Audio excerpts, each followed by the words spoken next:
What if everything you thought was solid, your marriage, your job, your whole sense of identity, just disappeared? Starting over at 50, 60, 70, 80 can feel quite tricky. It's like someone gave the snow globe of your life a good shake and then just walked away. I mean, what are we supposed to do with all this mess? But this is what I need you to hear today. That sort of mayhem that's often created by other people could also be the start of something amazing, incredible, exciting for you. I want to tell you the story of a woman I met in a shop the other day and the conversation we had. Hi, I'm Julie and welcome to Still Sassy, where I talk about all things mindset, makeup and skincare. Don't forget while you're watching through this video to nip below to the buttons and click the subscribe button and also the like. That will be very much appreciated. So picture this, I'm in a makeup shop doing what I do best, swatching eyeshadows like my life depended on it.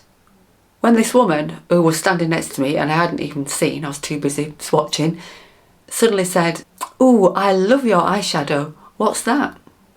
And of course that was my cue to get involved. I just can't help myself. I thought she wanted to talk about makeup, so given that I'm a qualified makeup artist, I got stuck in. So we started chatting, me singing the praises of the eyeshadow that I was wearing, which, luckily for her, was also for sale in that shop. And then switching into reassuring her that at 54-year-old, which is what she said she was, it is fine to still wear eye makeup. She was saying things like, now I'm 54, I don't know if I should be wearing makeup, I don't know what sort of makeup to wear, what will people think, all the stuff that we've discussed on this channel a fair few times. So I reassured her that at 54 she could do whatever she liked, whatever felt good, whatever felt right for her. I told her how old I was and she was amazed that I was still wearing makeup. I think I had pretty full makeup on at the time, like you do when you're shopping, and she was just quite surprised that given my age I was still doing that sort of thing, as she put it. Then, out of nowhere, she pulled me a little bit further to one side and said, "Can I just talk to you about something, please?" So of course I said yes and went with it. Turns out she'd just come out of a long-running brutal divorce settlement, and I don't envy her that. I've been divorced too, but thankfully mine just went through as it needed to go through. It's very amicable, but to go through a tricky separation like that from someone you once loved very deeply is not easy to do. She explained that this guy was very controlling and he kept stringing out the divorce, kept pushing her off things, kept refusing to do things, and basically just made a mess of it all. I really felt for her. But my ears really picked up when she said to me that she felt she had nothing left. There was nothing left for her. Even though she was only 54 and probably had years and years ahead of her, as far as she was concerned, it was done. She didn't know how to start again, like a lot of people don't. If you've been living a life that's comfortable and you know it and you've got routines and friends, starting again can be so stressful. She said she felt her life had come to an abrupt halt, a full stop. And I get that quite a lot. A lot of people say that my life has just stopped. What am I supposed to do now? So of course, I very quickly switched from makeup artist to life coach and got stuck in. In that moment, I could see what she really needed, or what she initially needed, and that was reassurance. Reassurance that she wasn't invisible, she did have a future, that she wasn't done. She was not done with life. For her, it could just be starting again. If she'd been living with someone who was that controlling, then this could be her turn to shine and to live life how she wanted it to be, not under the hammer of someone else. By this point, the sales staff were very much eyeing us up suspiciously, wondering why we were huddled in a corner, whispering away. Well, not quite whispering, but low voices so that no one could overhear. And what I wanted to do in today's video is to give you the same message and some practical tips for starting over if that's where you found yourself in life. It doesn't have to have been a big event that caused this. Sometimes it's just confidence gets eroded. As we get older, things change, our life changes, because that's over the years it does, doesn't it? We can't just stand still. And some people do get a bit lost in that. So if life has pulled the rug from under you and you're now thinking, what next? Then I've got these 5 strategies that are going to really help. And by the way, she did buy the eyeshadow. And in fact, while I was continuing to look at stuff after we'd finished talking, she came back and asked me for advice about something else. So I was really pleased to help her. It was a good little shopping trip. And today you're getting the same message because it's a really important one. If you feel like life has just pulled away the rug from underneath you and you don't know where to start next, then watch on as I'm sharing 5 pretty simple things that you could do today or start doing today to get you back on track. Okay, so the first thing I wanted to say is that it's okay to grieve. But what I suggest is you don't unpack your suitcase and live there. When life knocks you sideways, it's absolutely fine to rage, cry, eat a whole chocolate bar in one sitting, throw your cushions across the room, whatever is going to help. There is no judgment about how you deal with these things. Everyone's different and we all have to deal with them in our own way, whatever that is. But saying that, at some point you do have a decision to make. And it's this. Am I going to let this define me, this experience that I've just been through? Or am I going to pull up my big girl's pants and find a new future? And before you say, that's just too hard, Julie. Well, I hear you and I've been there too. But here is something I know for sure. Although you may not believe it right now, you are stronger than you think. You might not feel it. You might feel as weak as a kitten, but you aren't. The strength is in there somewhere. And the thing is with strength, it tends not to show up all in one go. It arrives in those tiny moments when you make a decision to move forward, even if it's just an inch of a step. Every time you do that, strength starts to come back.